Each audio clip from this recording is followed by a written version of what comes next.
Distinguished panelists, distinguished delegates, ladies and gentlemen, good afternoon to all of you. It's really a pleasure for me to be here to moderate this session, very important session. Why I will say important, which I'll come. Session on the cyber diplomacy for peace, applicability of international law, norms of responsible state behavior, and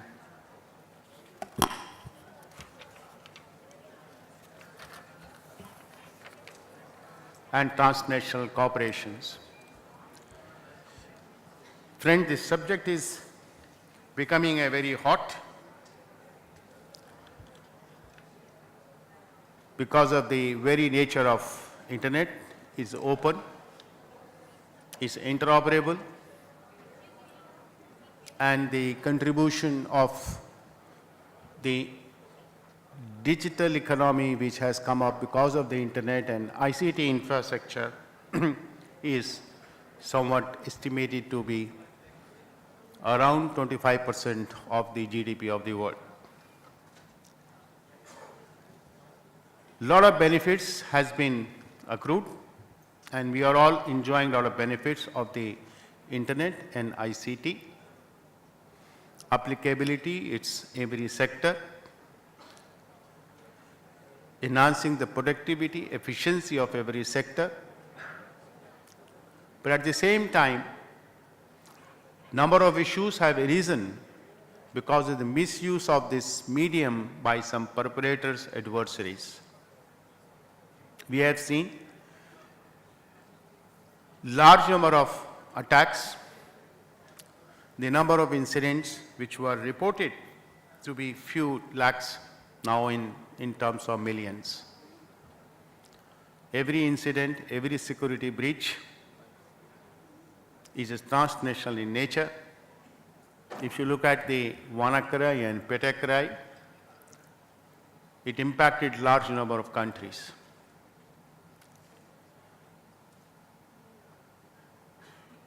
It is essential that we need to have certain norms of behavior, norms of conducting business on the internet as early as possible. Several efforts are being made by the different organizations, international organization groups, individual countries. To name few, WSIS, ITU, UNGGE, this was the last group which met in June, BRICS, SCO, and certain important groups which my friend Bertrand is leading, Internet and Jurisdiction, and many other forums are there which are trying to evolve the norms for quite some time.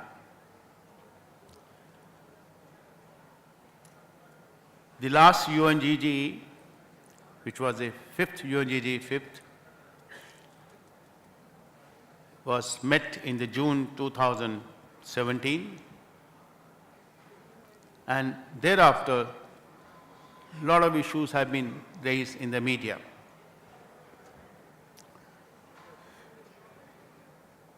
This panel has very distinguished panelists.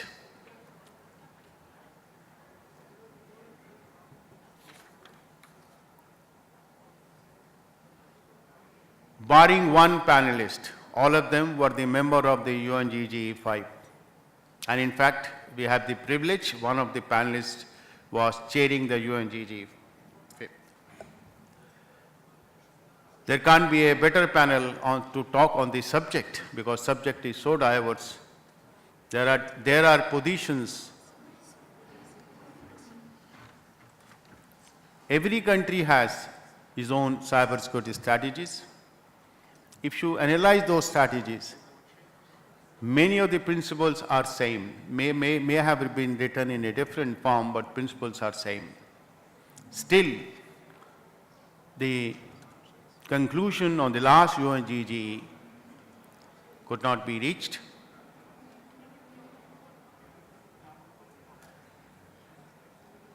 So I'm sure this discussion will come up because we need to agree on certain principles. These principles will help the government, will help the society to prepare their own laws, their own legal framework, and overall sustaining the digital economy and accelerating the digital economy. So we will hear the views of the panelists here who I said they are icon in their own sense. Let me request first Mr. David Martin, the ambassador from France, to come and make his presentation. Thank you. Okay.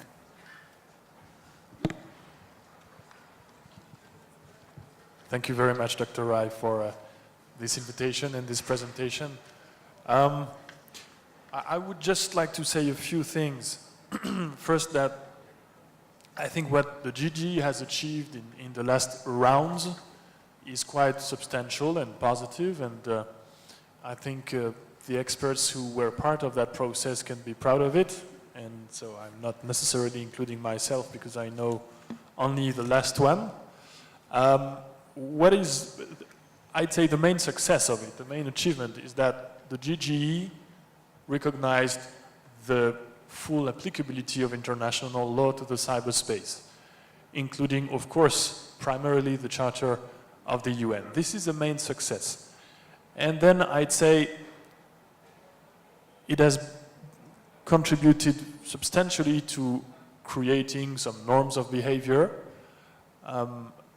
which again are to be considered as a success. Where are we now? I would say that we need to face, not necessarily as the GG, but the international community, when it comes to the cyberspace, has to face new challenges and probably to try and draw new norms of behavior, or at least to make sure that the problems are well defined and that states agree on what is a good behavior and what is not a good behavior. So first of all, I think the main challenge is the fact that we need now to go from theory to practice. We need to be more concrete, notably when it comes to test the confidence building measures that the GGE has been defining and that regional organizations have been precising. We need to test these processes because this is the way we will manage to stabilize the cyberspace and to create the conditions of de-escalation when conflicts happen. Second, I would say that the second main challenge is that, of course, when it comes to cyber, competencies and expertise are at least more in the private sector than in governments. And probably companies, industries which are represented in this room are much more experts than probably 90% of the governments. So, of course, there is always the risk that states which may not be prepared to act in the cyberspace would be ready to go on the market and chase and hire the competencies to be active in the cyberspace. This is what we see. This is what we observe every day. In order to stabilize this situation too, we believe that there is a need to be more precise on the fight against the proliferation of cyber weapons. This is a big topic, difficult to define, because of course when a state wants to be prepared on the defensive side, he has to work on those tools, on those cyber weapons. So there is a need for a definition on what is a cyber weapon. There is a need of definition of what can be traded, what can be exchanged, and what shouldn't be. But we believe that this is a priority. Three, I would say that there is a lack, there is a vulnerability, if I may, in our international norms, which is the fact that there is a phenomenon that we can observe too, which is the fact that the phenomenon of hacking back, reverse hacking. Companies being, or let's say private actors, illegitimate and legitimate actors who are hired to protect other non-state actors when the latter ones are under attack, in order to enable those victims to fight back in the cyberspace. So we believe, again, that there is a major risk in allowing this kind of practice, and that we definitely need to be more precise in defining what is acceptable for the states, for the global community, and what is definitely unacceptable, and what should be definitely banned. This is absolutely important. And the last and probably the most important topic we believe we need to tackle is the fact that if the cyberspace has become a space of conflict, it is because there is a digital battlefield. And this digital battlefield is made of softwares, digital products. What we need to see, what we need to tackle is to try and better define the role and the responsibilities of private actors, of industries, when it comes to putting on the market the kind of softwares that are used because of their vulnerabilities by attackers, mercenaries, hackers, etc. So it's a complex topic, but we firmly believe that either for private actors who are on the market of cybersecurity, or for governments who are under attack, because every government is under attack. I can tell you the French government has to launch around 20 major cyber defense operations a year, which means we are under attack, and I'm sure I'm not representing the only government in that situation. So private actors and governments, I guess we all believe that the current situation is unsustainable on the long term, and that we need to tackle the problem. I'm done for now.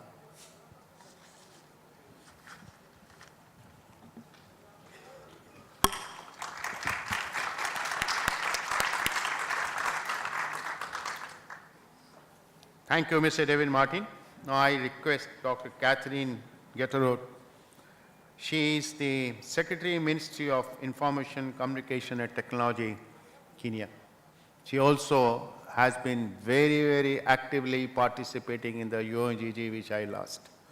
I used to be sit in a corner and used to see the chairman and all the members here negotiating, debating, and all kind of things. Katherine. Okay. Thank you very much, Chair, for your kind remarks. Well, I agree with my distinguished colleagues here that this is an area where we need rules of the road.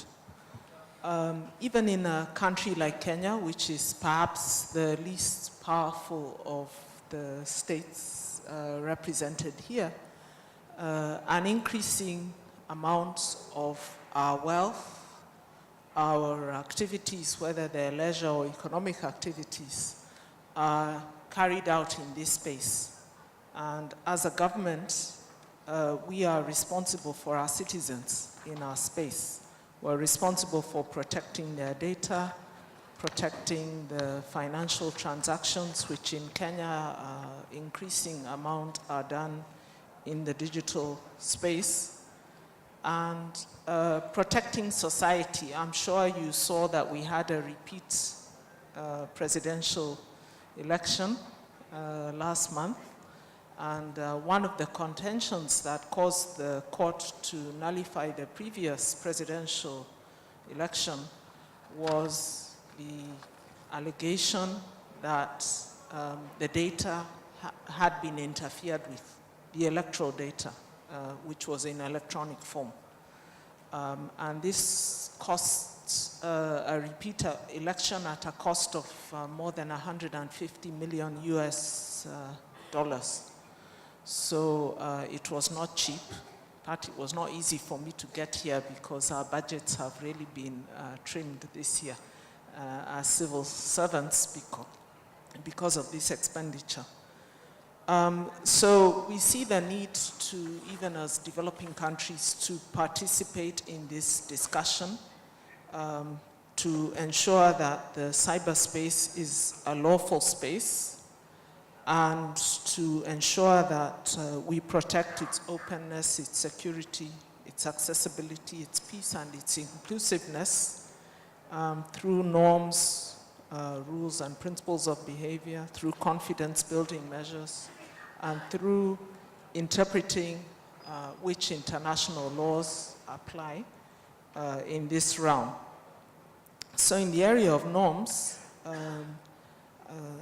we have discussed in the GG issues of not attacking certs, respecting human rights, avoiding being used as proxy by protecting our critical infrastructure and ensuring that we build our capacity. And of course, this is very relevant for developing countries as well as developed countries.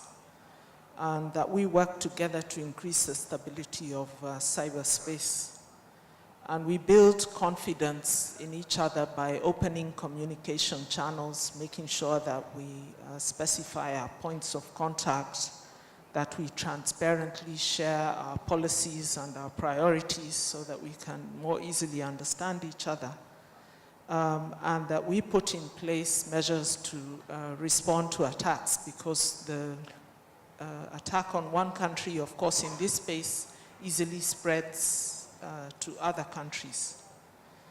And then on laws, as my colleague has already said, really choosing what the applicable laws are and interpreting and clarifying the legal principles upon which we all depend. And of course, on agreeing on our obligation to act lawfully, whether we're in the developed or in the developing realm. So I'll probably stop there. My main contribution to the UNGG was to ask stupid questions, which when they were answered, helped everybody else find clarity. Thank you.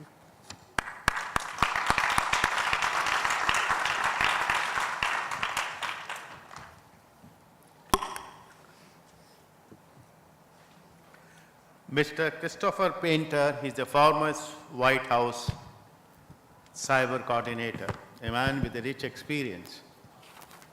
Christopher. Thank you, Karsten.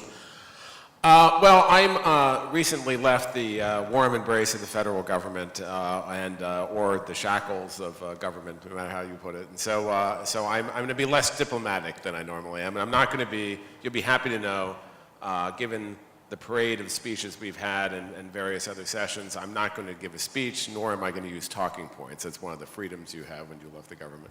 But I want to comment, I want to reflect on a couple of things. I want to talk about what we've done well and what we really are not that, have not been that good at. And I think, you know, I'm referring to some of the folks on the last panel, like my Swiss colleague, but also some of the comments that have been made here already. You know, I think we have done a good job of raising this issue from one that was seen as a technical issue to one that really is a core policy issue and a foreign policy issue. So I think just a few years ago, you would not see a panel like this. You would not see people who were really dedicated cyber diplomats around the world, which now there are, I think, over 30 and growing all the time. And that's important because these really are core issues of national security policy, core issues of economic policy, human rights, and ultimately foreign policy. So that's good. We've done well, I think, at doing some of the operational coordination against some shared threats. Still a lot more to do, but I think we've done well at starting to build those bridges between countries to do that. I think we've done well in starting to really advance a framework for capacity building like the GFC, and I think that's good. And I think we've done well in setting up this framework for cyber stability that the other panelists have been talking about, which is really grounded on the application of international law, certain norms of behavior, voluntary norms of behavior, and confidence building measures. And some of my co-panelists have talked about some of the advancements we've made in norms, for instance. Don't attack the critical infrastructure of another country absent in peacetime. There are laws for wartime. Don't go after essentially the ambulances of the internet, the certs, and others like it. An agreement that the US and China reached on the theft of intellectual property and trade secrets to benefit the commercial sector. Those are great advancements. And we've not done that just, I think, in the government and the GGE context. I recently joined the Commission for Stability in Cyberspace, and just recently we endorsed a norm there for protection of the core of the internet. So there is a lot, I think, of good work being done there. There's probably also a lot more to do to get that implemented and also to get other countries to embrace that, as been said in prior panels, so that's good. We've been good, I think, at talking about some of the confidence building measures. Again, this has been done more in the OSCE and now regionally, as we've heard throughout the conference and ASEAN and other places, but I think we've done a fairly good job there. So that's great. But where have we really not done well? Where have we kind of sucked? And I think that there's a couple of areas which I had mentioned. And one of them, I think, gave rise to the fact of the GG not being able to reach consensus this time, and that was, we say international law applies, great.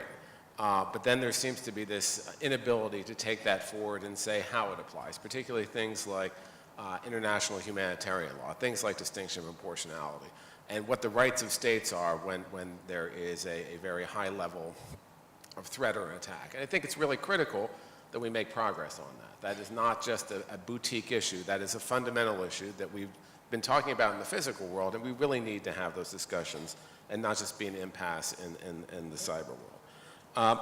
We have, I think, been bad at anticipating all the threats that we're seeing in cyberspace. I think, we were all very focused on things like attacks on critical infrastructure, if the electrical power grid went down or the financial system went down, or thefts of information.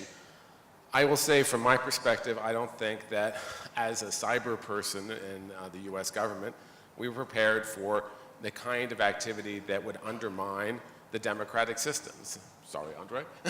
That was something that we were not prepared for, and we were not really anticipating as the cyber people as one of the main threats we face, and it is indeed a huge threat. I think we have been really bad, and this is what I'd like to focus on for a couple of minutes, on deterrence and making sure there are consequences for bad actors that are out there. When you think about this, deterrence really means two things. One, a credible response, and I think we don't have as many responses as we need, and two, timeliness. We haven't been either credible and timely, and I mean the entire international community. And what that does, I think, is it creates a norm of inaction. If you don't do anything, if there's bad actions out there, whether there be a violation of one of these norms we've talked about, or something we hadn't dreamed of yet, but everyone really holds as something that shouldn't be violated, you create the expectation that, hey, that's okay. There's no consequences for that, let's just do that. That's been true when I was a criminal prosecutor. If criminals don't get prosecuted, then they say, okay, that's costless, we're going to do it again, and you create a norm of inaction. So we really have to rise above that and make sure there are consequences for these bad actors. And that, I think requires a couple of different things. One, it requires, I think, a lot better information sharing among countries. It requires more collective action among countries. That could be smaller groups of countries, certainly. And it requires us to actually take action against the people who are doing bad things. And if they're nation states, there are certain actions you take, just like when they're criminals, there are certain actions you take. So I think there's a range of things we need to do there that we really need to up our game. And that, I think, it's not just talking about it. I think there's been more talk about it over the past year. We actually have to start taking action in a timely way.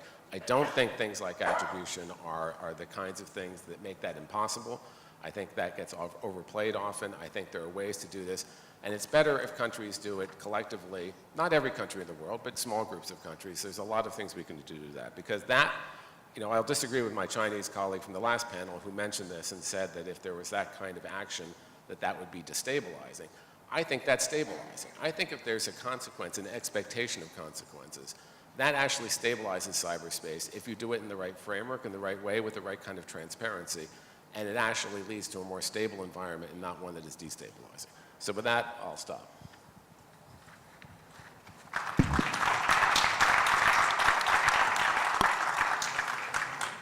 Thank you, Chris, for a very useful presentation. Now we have the next panelist is Dr. Andrey Krutskikh. He is the special representative of the President of Russian Federation for International Information Security Corporation, Russia. I must also say that Andrey was the first chairman of the first UNGGE. So you can see the experience which he brought it. Dr. Andrey.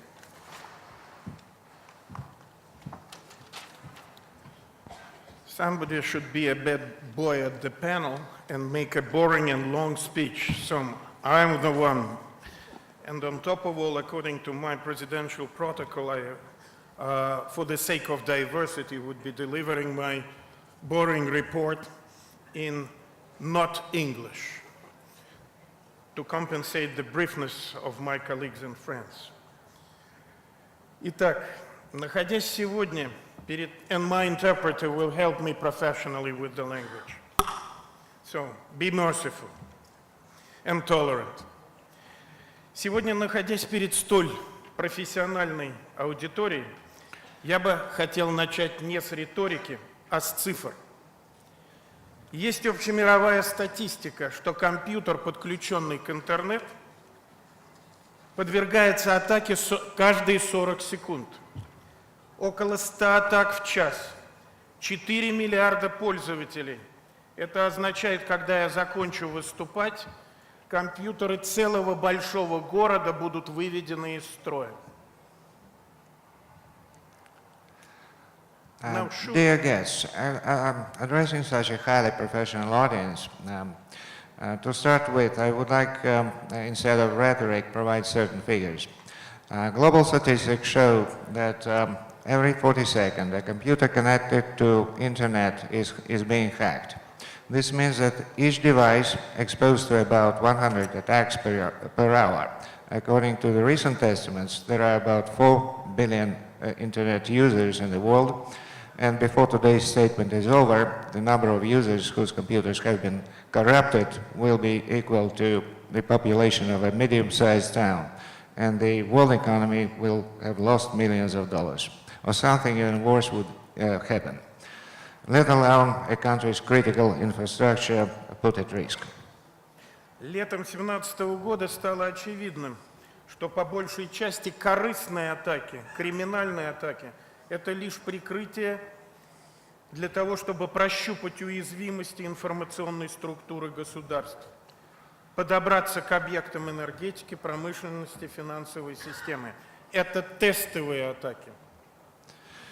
In summer 2017, it became clear that behind most of these self-interested attacks were the attempts to detect the weak spots, to cover up the attempts to detect national information infrastructure and access to energy facilities, industries, and financial system.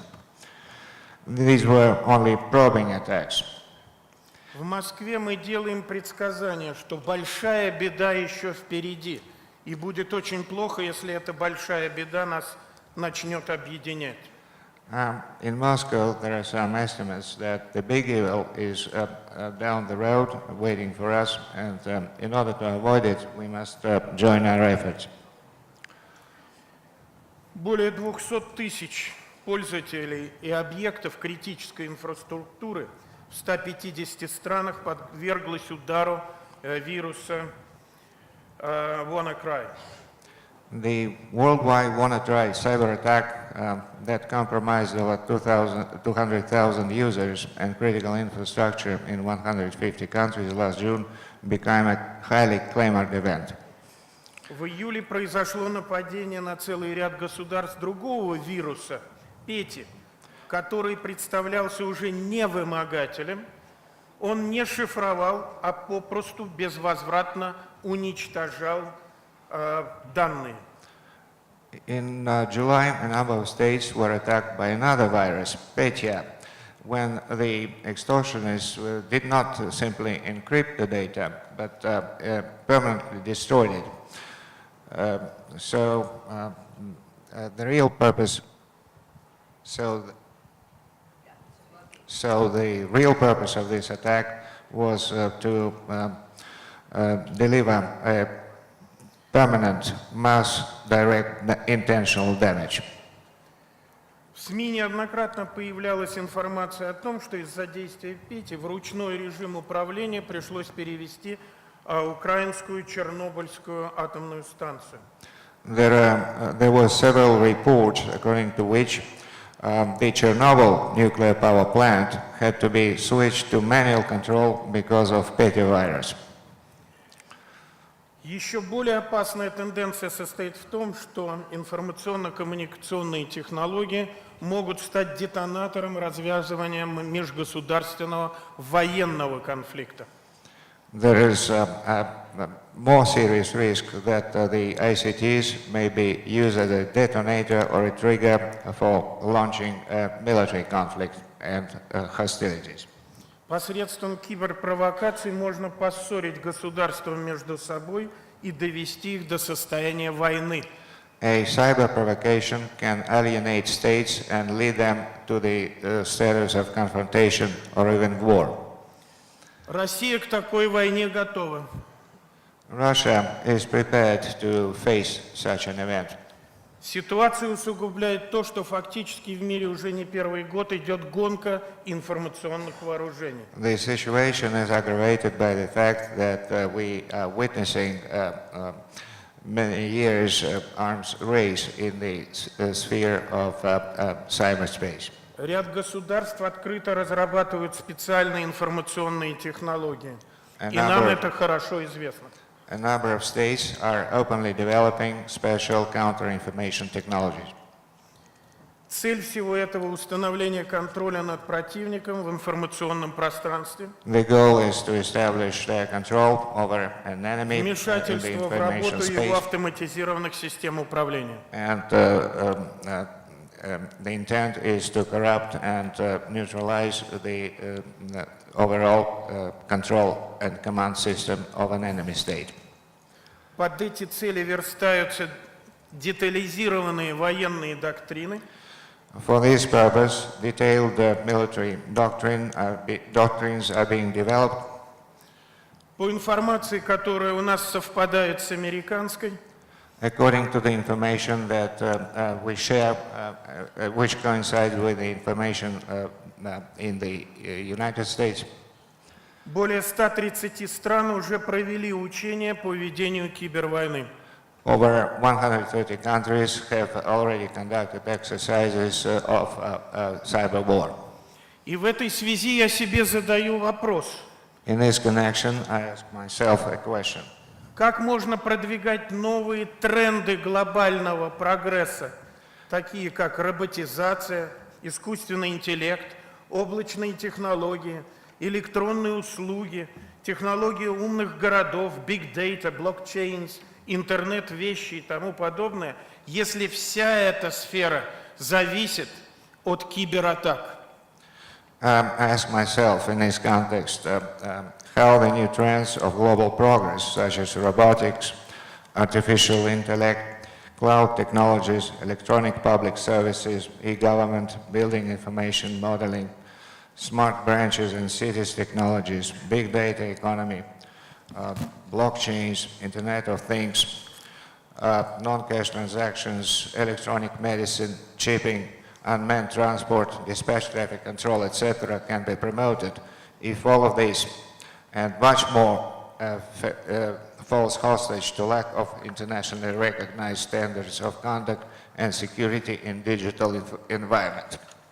Известие о каждом новом сколько-нибудь значительном инциденте в киберпространстве ухудшает инвестиционный климат и подрывает доверие граждан к инновациям и их продуктам.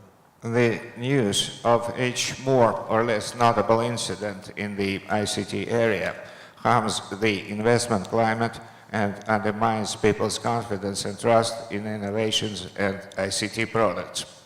Я с гордостью говорю о том, что Россия первой обратила внимание международного сообщества на негативные последствия глобальной киберреволюции. I proudly state that Russia was among the first to note the negative effects of cyber revolution with worldwide repercussions. За многие годы проделана немалая работа и России, и нашими партнерами, которые представлены здесь. A lot of work has been done over the recent years, both by Russia and our partners present here in this room. Принята соответствующая известная резолюция ООН, и многие годы работала группа правительственных экспертов. A relevant UN resolution has been passed, and the group of governmental experts has worked for many years. Работают многие важные региональные площадки, как ОБСЕ и АСЕАН-форум. Many other important regional platforms are also involved in this work, such as OSCE and ASEAN Regional Forum. Чтобы решить проблему кибербезопасности, Россия предлагает один комплексный рецепт. To resolve the issue of cyber danger and threat, Russia proposes to adopt a universal and uniform recipe. Он предусматривает поэтапное формирование глобальной системы обеспечения МИП на основе соответствующего международного права. It provides for stage-by-stage development of relevant norms under the existing international law. В перспективе он мог бы основываться на универсальном международном договоре. As a prospect, it could be based on a universal, legally binding international agreement. Однако это стратегическая цель, которая требует помимо длительной дипломатической работы единой политической воли ключевых глобальных игроков. However, this is a strategic goal which requires the manifestation of unique political will by the key players in this area. Мы склонны рассматривать данный вопрос реалистично и в прагматическом ключе. We are considering this issue in a realistic and pragmatic key. Поэтому в качестве повестки дня для ближайшего будущего мы видим выработку под эгидой ООН правил, принципов, норм ответственного поведения государств в информационном пространстве. Therefore, as a template for the future work, we consider it should use the rules of conduct of states in a single information space based on the existing regulations and rules. В основе должна лежать приверженность базовым принципам международного права и устава ООН. It should be based on the commitments to the uniform rules of international law and the United Nations Charter. Вторым важным шагом на пути обеспечения МИП считаем развитие широкой сети многосторонних и двусторонних мер доверия в сфере использования ИКТ. A second step in this direction should be the development of multilateral and bilateral confidence-building measures in the ICT sphere.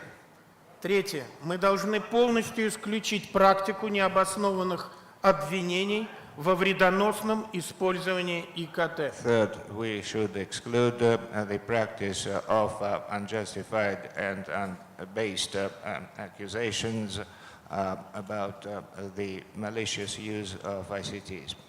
Это позволит исключить провокации и нагнетание политической напряженности. This will make it possible to avoid provocations and instigations for political tension and animosity.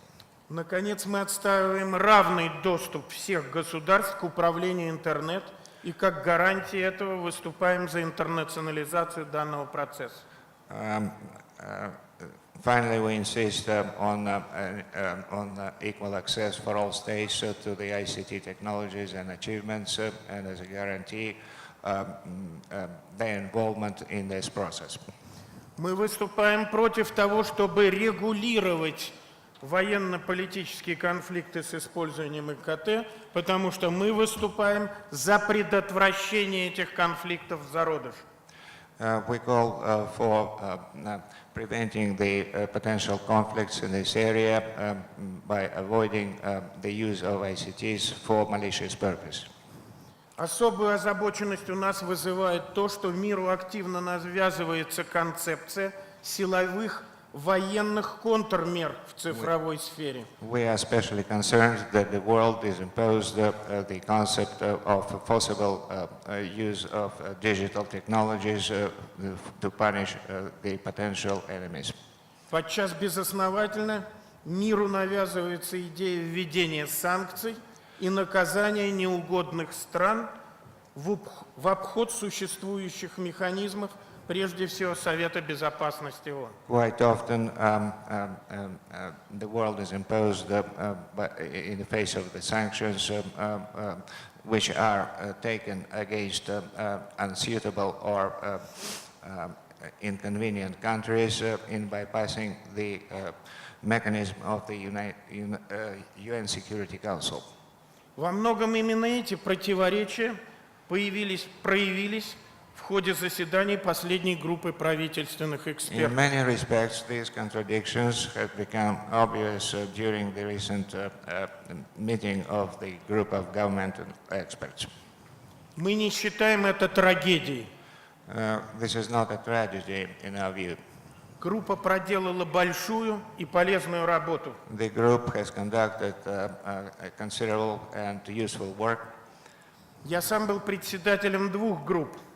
I acted as chairman of the two groups. И в качестве председателя первой группы я не смог обеспечить принятие консенсусного доклада. As a chairman of the first group, I was unable to ensure the adoption by consensus of the report by the group. Но это не остановило ООНовскую работу. But this did not prevent the United Nations from continuing its work. Мы исходим из того, что в нынешних условиях наиболее эффективным и реалистичным путем предотвращения конфронтации в киберсфере может стать дальнейшая универсализация переговорного процесса по МИП под эгидой ООН. We believe that the only way to ensure the continuation of this process is to make it universal under the United Nations auspices. Именно в этом направлении мы призываем международное сообщество активизировать нашу деятельность. And in this context, we especially call the international community to intensify its further efforts. Раскрывая государственный секрет, хочу вам сказать. And let me disclose a non-state secret. I would like to say the following. Мы рассматриваем возможность внесения в следующем году совместно со всеми заинтересованными странами на рассмотрение Генассамблеи ООН новой коллективной резолюции по информационной безопасности. We are in the process of considering the possibility of drafting a jointly co-sponsored draft resolution on ICTs together with like-minded countries at the next United Nations General Assembly.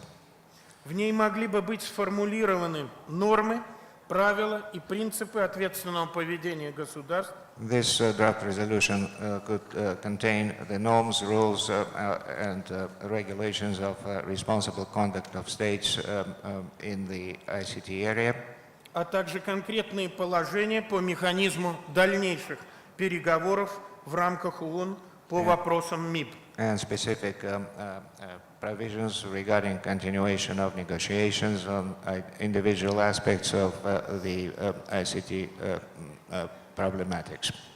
В основу этого документа могли бы быть взяты уже согласованные международным сообществом в рамках ООН и ОБСЕ полезные нормы ответственного поведения государств, меры доверия.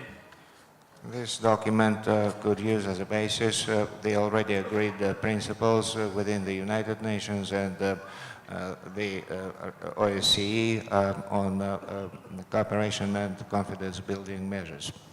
Внесение этого документа на обсуждение Генеральной Ассамблеи ООН позволило бы, на наш взгляд, заложить прочную основу для формирования глобальной, поистине универсальной системы МИП и подключить к выработке этих жизненно важных международных договоренностей практически все страны-члены ООН.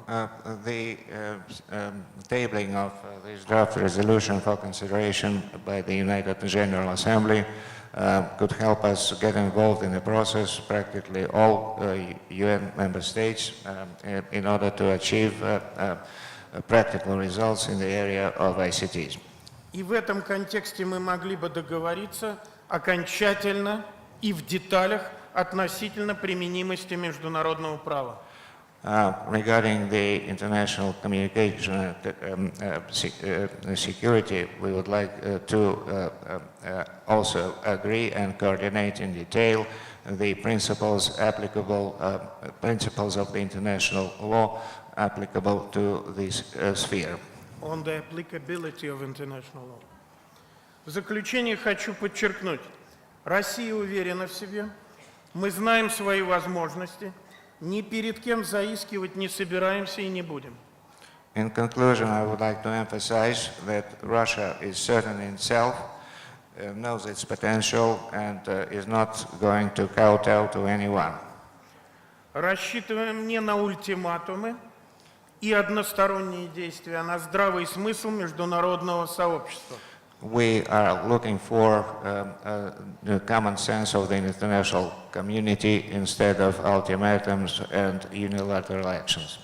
Мы исходим из непреложного факта. ИКТ, как ни одни другие технологии в истории человечества, просто приковали нас друг к другу в одной лодке. It is an undisputable fact that the ICT simply chained us together in one boat. И чтобы обеспечить безопасность свою и друг друга, мы должны грести в одном направлении. And in order to ensure one's own and each other's security, we must steer the boat in one direction. И еще один важный вопрос. And there is another important moment. Мы исходим из того, что давно уже надо присоединить вместе и продолжать процесс государственно-частного партнерства в области обеспечения МИП, то есть привлечь большой бизнес к этому процессу. And another important element is it is high time long ago to get involved in this process of public-private partnership, that is big business. В каких форматах это может быть сделано, это предстоит договориться всем нам. The format to be arranged is determined by all of us. I am grateful for your patience and mercy. Thank you.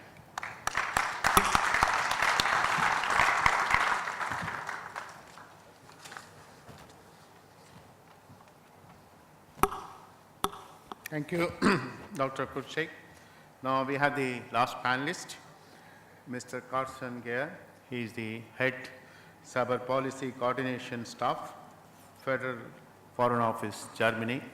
I must say he had the tough task. He was the chairman of the UNGG5, the last UNGG. He have seen at times in the meeting the relaxation, happiness, and the many other things I have seen on him. Karsten. Well, thank you very much for allowing me to speak at this distinguished panel and also for organizing this great and important conference. I guess my job is to try and put this all a little bit into perspective and pull it together. I'm sorry. I guess my job is to try and pull this all a little bit together and put it into perspective, which is difficult, but I'll try and give it a shot. So where are we? As Andrey has pointed out correctly, this GGE, the last one, 2016, 2017 GGE, was the fifth in a series of such groups of government experts. Three of those 5 groups actually produced consensus reports, and although the group that I had the honor to chair, the actually dubious honor to chair, failed to live up to the high expectations that the international community put into it.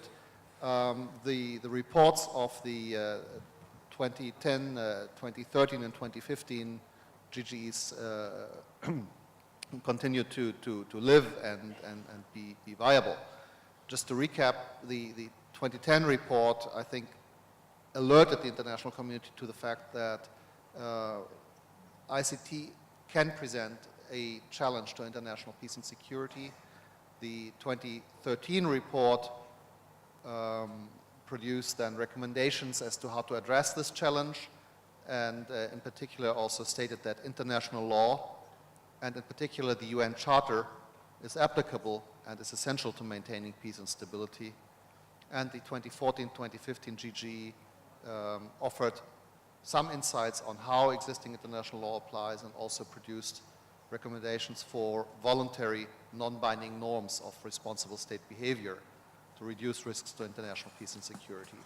All of these continue to live, and the 2016-2017 GGE tried to add to the reports, the previous reports, by deepening and universalizing what had been achieved in the past. As is well known, and as Dr. Rai pointed out in the beginning, we did not arrive at a consensus report, and that indicates that there are real and deeply held, and actually to me very worrisome, divisions within the international community on this point. And we need to address these divisions in order to arrive at an open, secure, stable, accessible and peaceful ICT environment that provides access to information, markets, financial services and what have you for all humans. So what do we do now? How can we continue the discussion? How can we take the process in the United Nations further? The easiest option might be to continue just as before. So have another GGE and give it the same mandate as before. That's a certain temptation. You know, we already have had 5 GGEs. 3 have produced very useful results. Try again. At the same time, 2 out of 5 have not produced a consensus report, and that's not a very stellar record.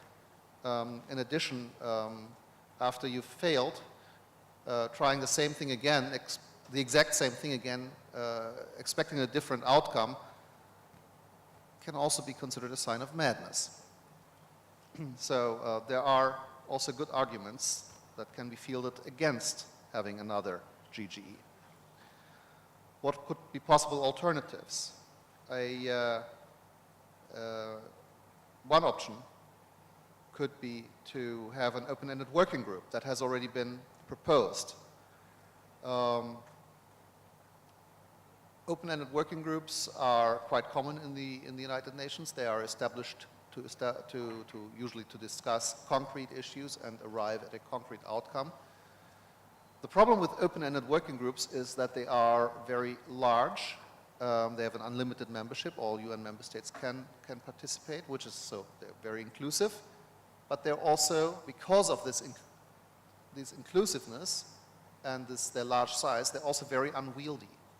And so typically open-ended working groups begin with opening speeches by ministers and end up with small meetings by interns. And it's relatively rare that they actually do arrive at an end because they are open-ended. What other alternatives are there?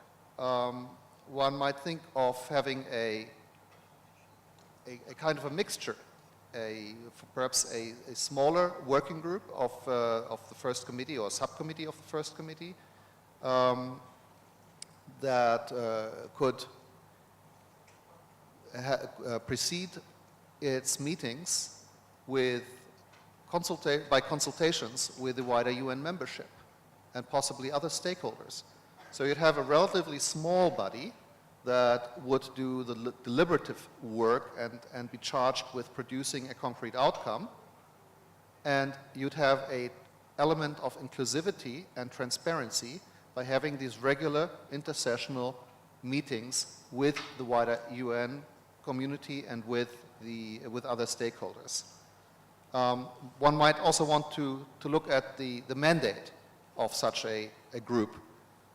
If it should be the same as before, or if maybe it might be a better idea to sit back and take stock where we are.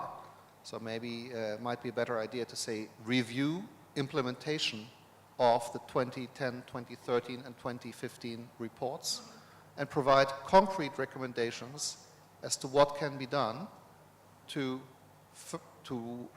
improve implementation and to further promote the use of information and communication technologies in the context of international peace and security. There are some other options out there as well, and I don't want to hide them. One proposal that has been made is to take the issue of ICT use in the context of international peace and security to the Conference on Disarmament.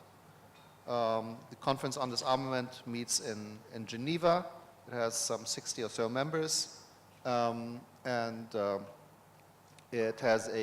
it's an established institution with clearly defined working methods. The problem with the Conference on Disarmament is that for the past 20 years it hasn't even been able to agree on a work program. So giving the issue to that conference is something you might want to consider very carefully, and if you do it this way, then you would want to make sure that the mandate of the conference is very clearly set and defined.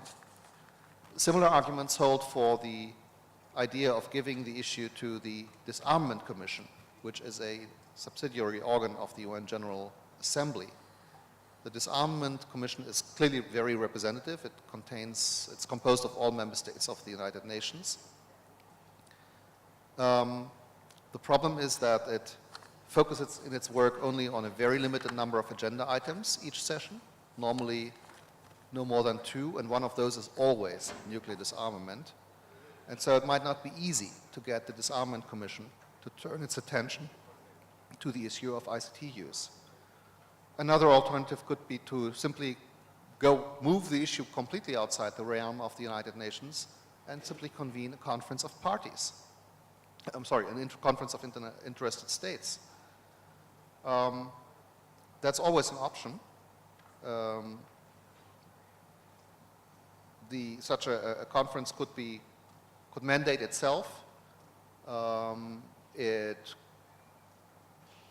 could choose to use the GGE reports as a starting point, but it could also choose to start completely anew. It could be very open.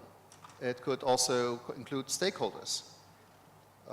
So that's an option that's out there.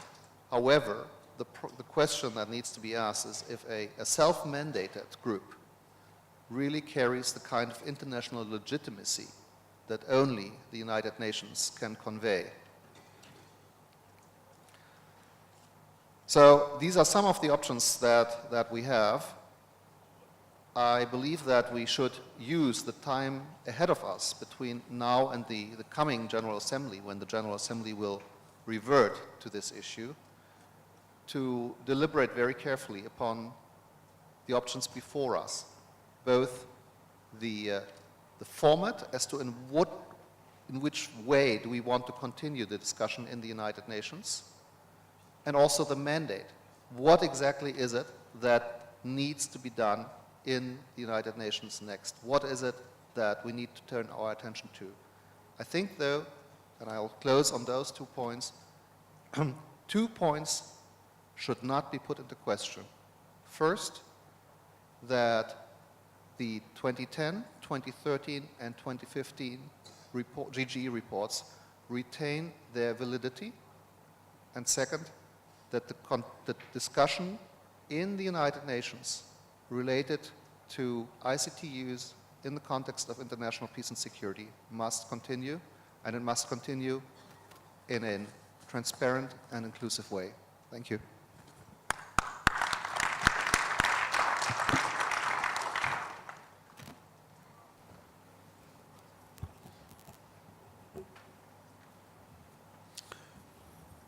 Friends, after the June deliberation on the UNGG 5, In the UN, I have the occasion to talk to many experts in different countries.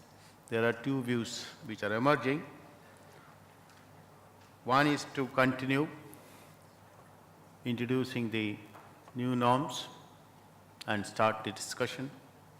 The other view is that let us finalize those norms which have already been agreed and start discussing on the rest of the norms there.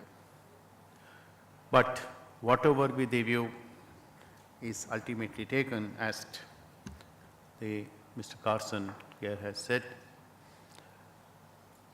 considering the expanding digital economy,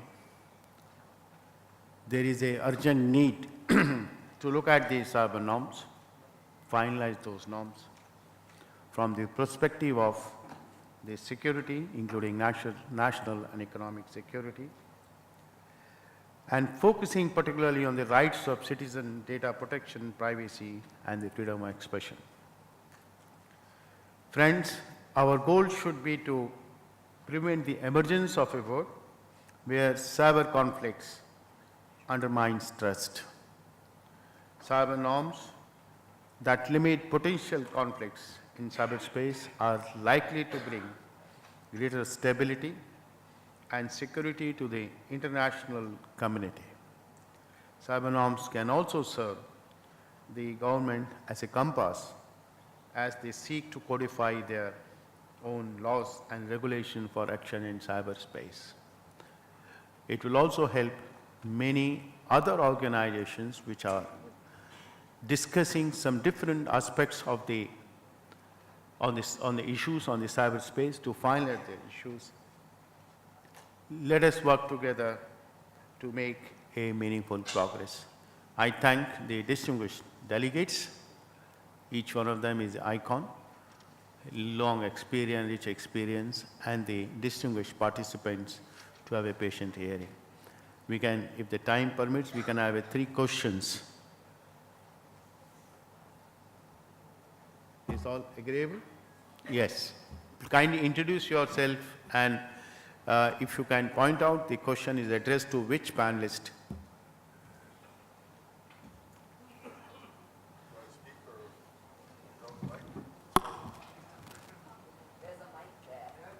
Thank you very much. Sharif Hashem Thank from you. Egypt. Thank you very much. I'd like to thank the panelists, the distinguished panelists, for sharing with us really a very important view of how really international law is applicable, the challenges that the UNGGE faced. I had the privilege of serving on the UNGGE in 2012-13 and to see the progress over the years.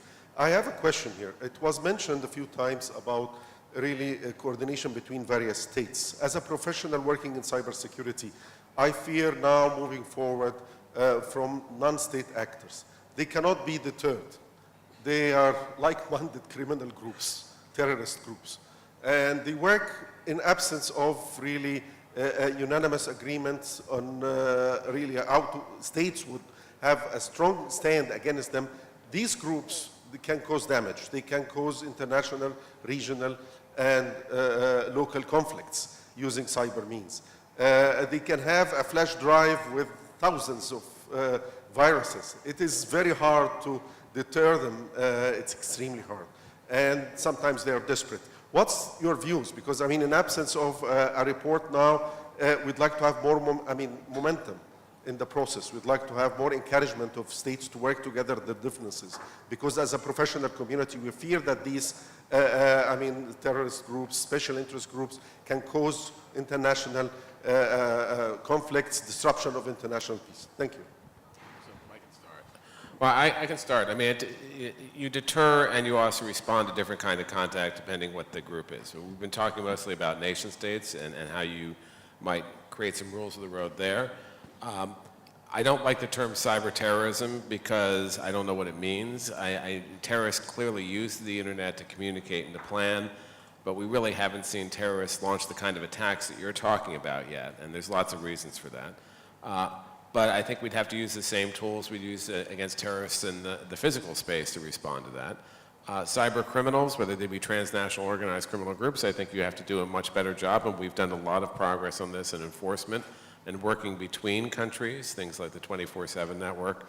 the Budapest Convention, other issues like that. But also, you mentioned how do you work with beyond just the governments, and there is a role for that. I mean, in fighting all of those different actors, especially non-state actors, I think it's important to have that dialogue with the private sector, because the private sector provides really important tools and can help that international cooperation. So I think we have three different kinds of threat actors: potential terrorists, criminals, whether they be transnational organized groups or the lone gunman criminals, and then nation states, and you have to respond differently for each of those, and we can't lose sight of any one of them.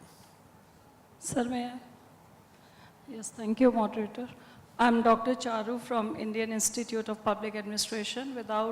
I have no qualms being a little bit critical, but this question is meant to all of you. You talked about cyber criminals. Well, let's not even call them that. Let's call them hackers in various forms. Okay, hackers, even what are called as patriotic hackers, who are hired by well-known setups for, I don't want to comment beyond that. So keeping in mind various kinds of hacking options being used for and against the governments, with emerging trends of cryptocurrency, I'm really worried about how it is moving. Maybe that could also be one of the mandates, I think, and blocking virtual VPNs, etc. It's a very vast realm, and we need to, very academically look into it and evolve a framework which is universally applicable. And beyond that, sir, I'm very happy that we could have all these panelists, especially the panelists from the land of Rasputin. Thank you, sir.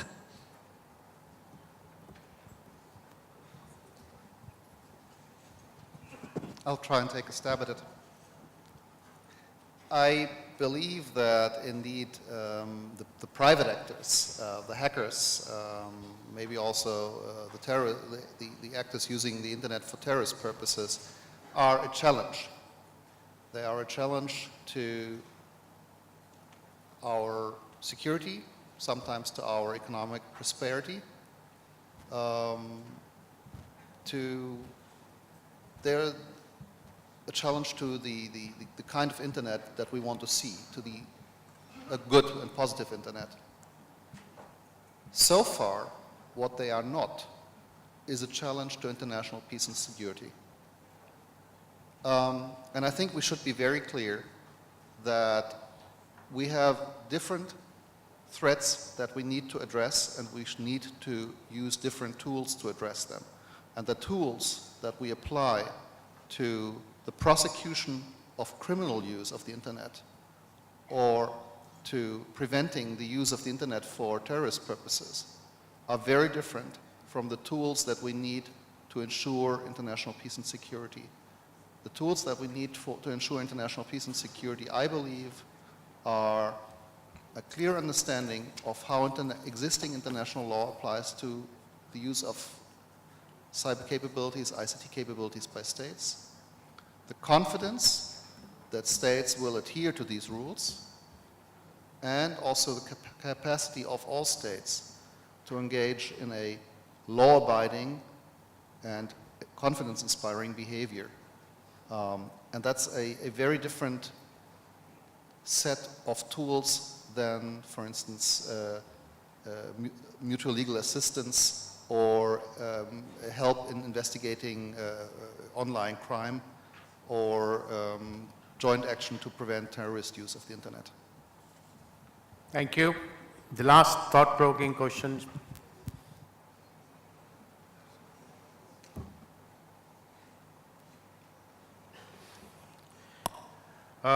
Since there is none, I would like to close this session by thanking all my distinguished colleague delegates and the audience once again. And at the same time, I would like to thank Ministry of External Affairs, my colleagues, for facilitating a discussion on this such a important subject. Thank you very much.